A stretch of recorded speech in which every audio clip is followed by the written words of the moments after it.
Olá, boa noite. Seja bem-vindo ao ND Especial Porto. Economia, transporte, logística e a movimentação no maior porto da América Latina serão alguns dos assuntos abordados nas próximas sextas-feiras. ND Especial Porto. Oferecimento. Tegrão. Inovar para transformar e melhorar. É assim que a Tegrão faz. Praticagem, precisão e tecnologia ampliando os limites do porto. E DP World Santos, criando o futuro agora. E sobre o trabalho da praticagem, eu converso com o presidente Carlos Alberto de Souza Filho. Boa noite, Carlos. Seja muito bem-vindo. Boa noite, Roberto. Um prazer estar aqui. Muito obrigado pelo convite e espero poder contribuir aí para tirar algumas dúvidas que as pessoas têm a respeito dessa profissão apaixonante, que é a do prático. Então vamos começar explicando um pouquinho para os nossos telespectadores o que é a praticagem, qual que é a função do prático. A função do prático é conduzir o navio em águas restritas, ou seja, o comandante é o profissional treinado para levar o navio de um ponto ao outro o mais longe possível dos perigos e os obstáculos. E o prático é um profissional especializado no determinado local, no nosso caso aqui o Complexo Portuário de Santos, a conduzir o navio próximo a obstáculos e perigos com segurança. E no mundo inteiro é assim, ou seja, a praticagem serve para prover segurança e agilidade em locais em que haja dificuldades, restrições para a livre movimentação dos navios. Agora, existe uma capacitação, né? Como que é feita essa capacitação do prático? Sim. Bem, primeiramente, qualquer brasileiro ou brasileira com nível superior, advogado, jornalista, médico, oficial da Marinha de Guerra, oficial da Marinha Mercante, pode tentar ser prático. Primeiro, há um exame teórico, que vale 70%, digamos assim, do processo seletivo. Metade das questões é em inglês, tem uma bibliografia bastante extensa sobre meteorologia, manobras, navegação, hidrodinâmica, uso de rebocadores. E após essa prova, existem mais duas outras etapas. Uma prova de títulos, que pode somar até 10 pontos, e aí, efetivamente, quem é oriundo da Marinha de Guerra ou da Marinha Mercante leva alguma vantagem, porque são computados tempos em comando de navio, tempos de embarque e tudo mais. Isso vale 10 pontos. A prova escrita vale 70. E 20 pontos é uma prova num simulador. Uma banca propõe uma determinada situação, o candidato, numa carta náutica, faz um planejamento de uma navegação e depois ele tem que explicar em inglês aquele planejamento e depois da explicação, num simulador computacional, uma série de situações e problemas, dificuldades, e vento, baixa visibilidade, correntes, para testar as reações. O indivíduo tem um equilíbrio psicológico, uma capacidade de análise para fazer frente a situações difíceis. O somatório de tudo isso gera uma classificação e o indivíduo, então, é designado para cada uma das zonas de praticagem de acordo com a sua classificação e a sua opção. No nosso caso, é a zona de praticagem 16. Quando o praticante de prático chega à zona de praticagem, ele passa pelo menos 6 meses observando as manobras e sendo ensinado pelo prático da manobra. Como se fosse um estágio. Como se fosse um estágio. E depois, mais pelo menos 1 ano, executando as manobras com a supervisão do prático. Supervisão e correção. Agora, um prático aqui no Porto de Santos, por exemplo, ele tem habilitação para trabalhar em outro porto ou ele precisa conhecer a geografia e a estrutura do local? Exatamente. Os práticos são específicos daquela região. Eu não posso ser prático no Rio de Janeiro, não posso ser prático em Salvador. Eu sou prático da zona de praticagem 16, que é o Complexo Portuário de Santos e também o Porto de São Sebastião e o terminal da Petrobras em São Sebastião. Então, essa nossa zona de praticagem, nós concorremos a 2 escalas, aqui em Santos e em São Sebastião.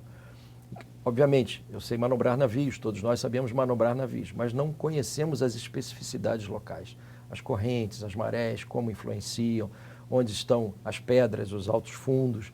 Tudo isso demanda muita prática, como o próprio nome da profissão diz. E é um setor privado, né, Carlos? Exatamente, é uma atividade privada. Aqui no Brasil, ela só esteve, durante a Segunda Guerra Mundial, sob o controle da Marinha, devido ao interesse nacional, ao interesse de segurança, o conhecimento que o prático detém para conduzir um navio para dentro do porto, Aí, naquela época, a Marinha entendeu que deveria ter um controle total sobre os práticos. Então, somente durante esse período, deixou de ser privado, eles passaram a ser controlados pela Marinha.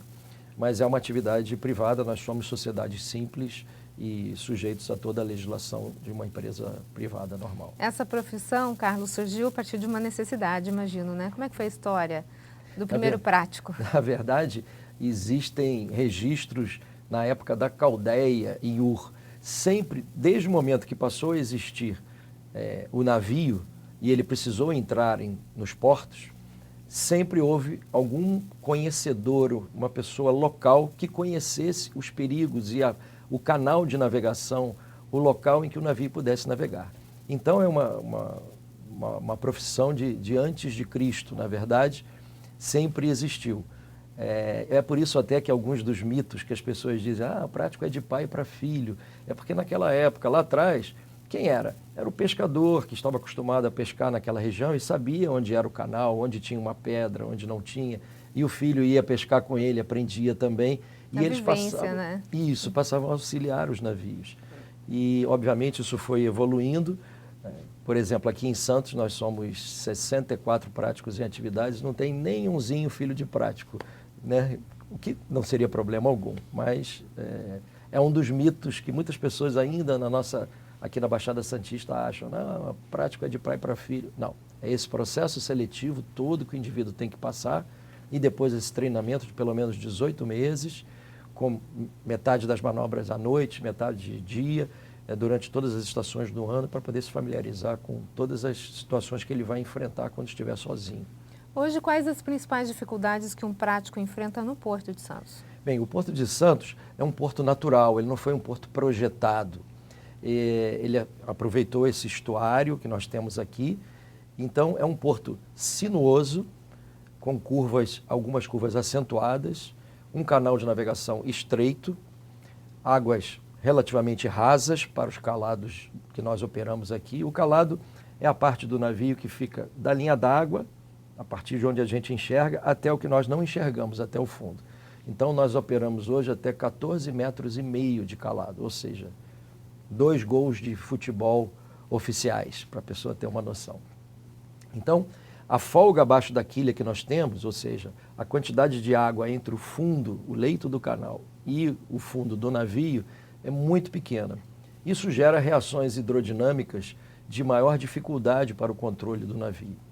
Então, as nossas maiores dificuldades aqui são um porto estreito, sinuoso, de baixa profundidade e com uma intensa movimentação, não apenas de navios, mas de embarcações de lazer, ferryboats, pesqueiros e tudo mais.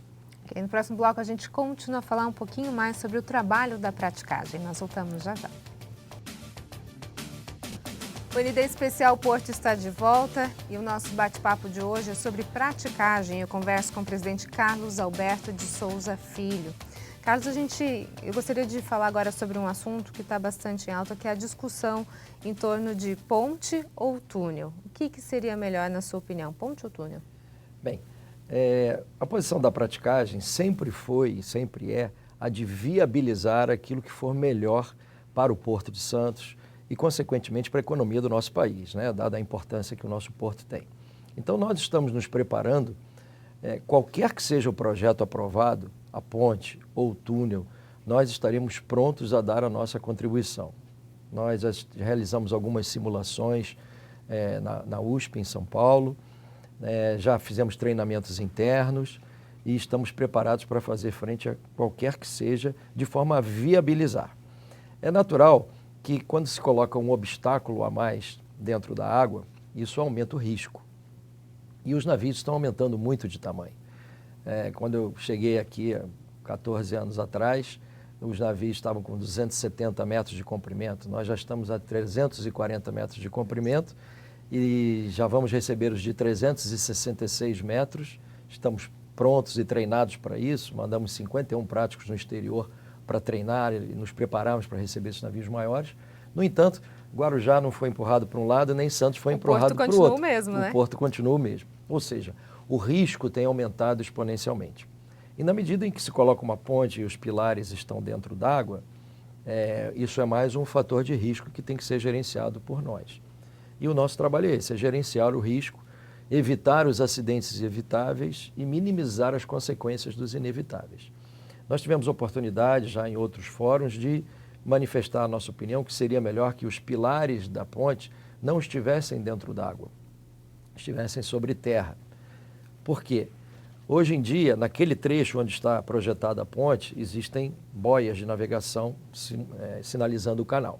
Se houver alguma falha da máquina do navio, o que acontece com alguma frequência, ou uma falha do leme, o leme travar para um bordo, para um lado ou para o outro, ou mesmo uma falha humana, nós vamos atropelar uma boia, vamos encalhar numa lama macia que tem ali naquela região.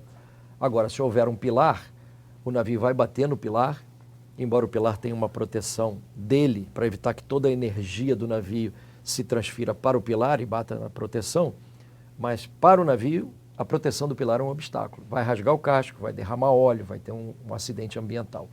Então, a única coisa a prosperar o projeto da ponte seria interessante que os pilares estivessem fora d'água.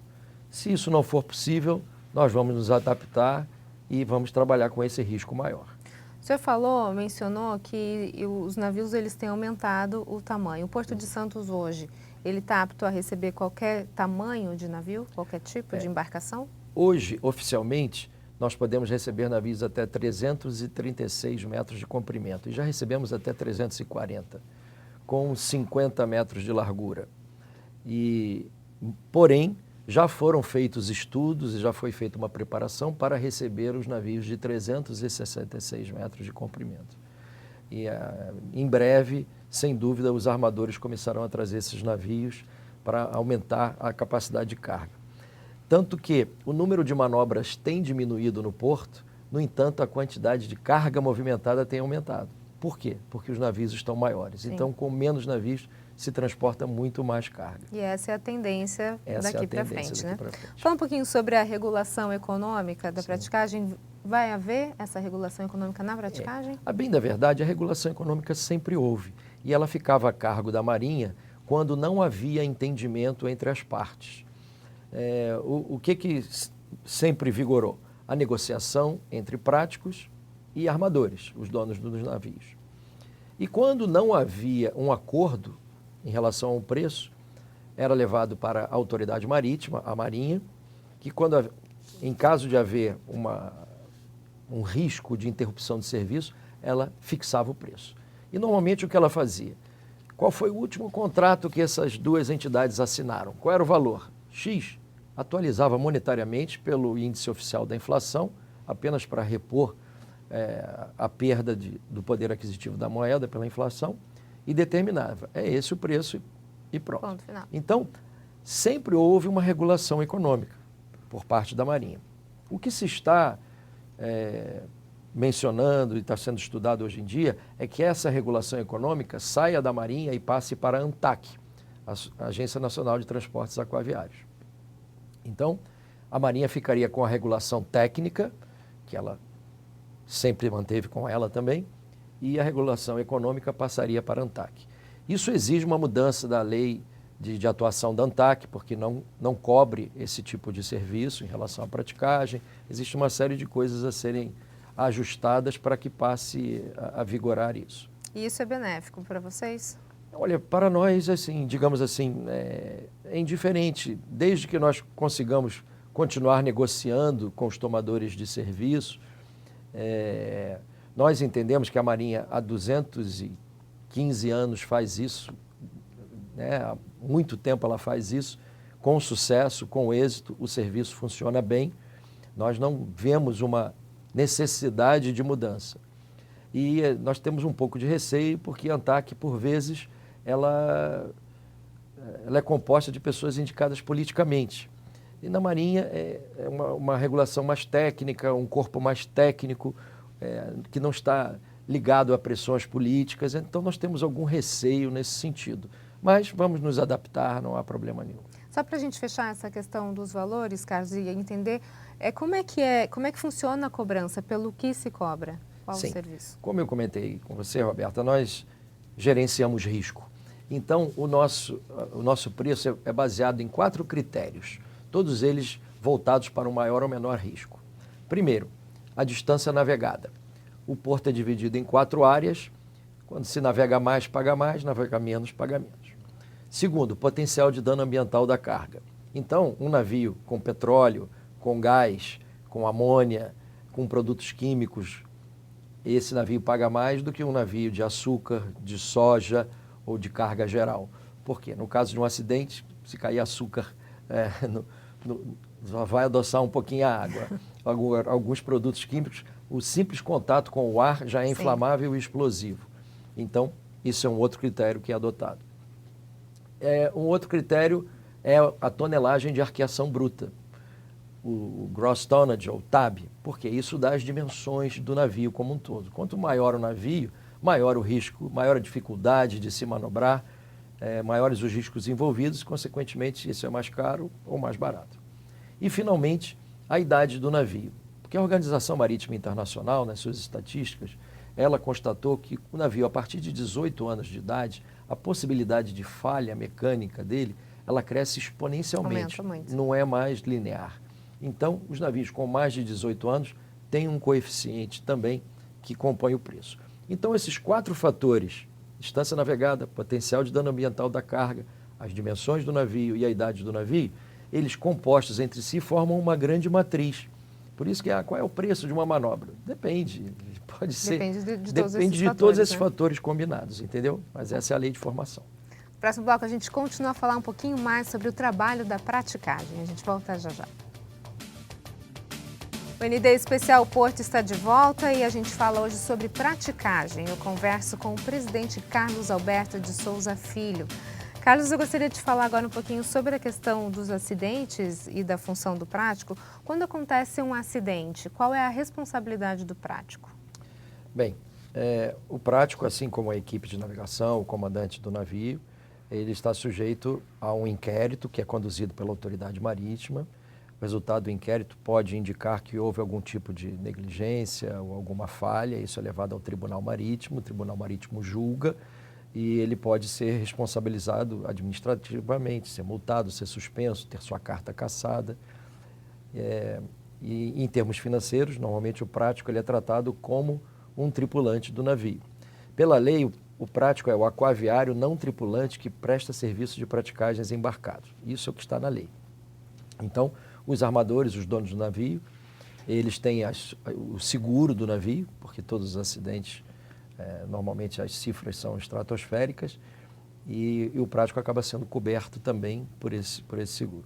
Agora, felizmente, no Brasil, os próprios clubes das seguradoras fizeram uma análise estatística muito grande, e no Brasil a probabilidade de um acidente por erro de prático é de 0,002%, 2 milésimos por cento. Se a gente for comparar então com países desenvolvidos como os Estados Unidos? Mesmo nível de Estados Unidos, Japão, Inglaterra, Holanda, Alemanha, países de muita tradição. Isso é motivo de muito orgulho para nós. E, inclusive, em 2016, o diretor de Portos e Costas, ele trouxe uma estatística que em 84 mil manobras realizadas pela praticagem brasileira no ano anterior, o índice de acidentes, não necessariamente por erro do prático, era exatamente esse, de 2 milésimos por cento. Agora, isso não é à toa. Nós investimos muito em treinamento, em equipamento, em tecnologia, e é importante mencionar que todos os nossos custos são arcados pela praticagem. Não existe um centavo de dinheiro público, nem financiamento de BNDES, nada. Ou seja, aquilo que nós faturamos com o nosso serviço, nós investimos em tecnologia, em embarcações melhores, em sensores melhores, para que nós possamos exercer o nosso trabalho e oferecer à sociedade aquilo que ela espera de nós. Contribuir para a segurança do tráfego aquaviário, para a salvaguarda da vida humana do mar, para a prevenção da poluição hídrica e manter as vias navegáveis do nosso porto livres e desimpedidas. Você imagina um navio encalhado no porto 2, 3 dias, navios que custam $50 mil dia, o afretamento $30 mil dia, o prejuízo que isso é, né? O importador que está aguardando um insumo para a sua produção, o exportador que tem que cumprir um prazo de entrega de um produto que ele está exportando. Então, é muito sensível essa questão portuária. A questão da segurança é fundamental. Ok, Carlos, muito obrigada pelas suas informações. Sucesso para você. Muito obrigado pela gentileza, pelo convite. Foi um prazer. O ND fica por aqui. Uma ótima noite para você. Fique agora com o Jornal da Band. Até mais.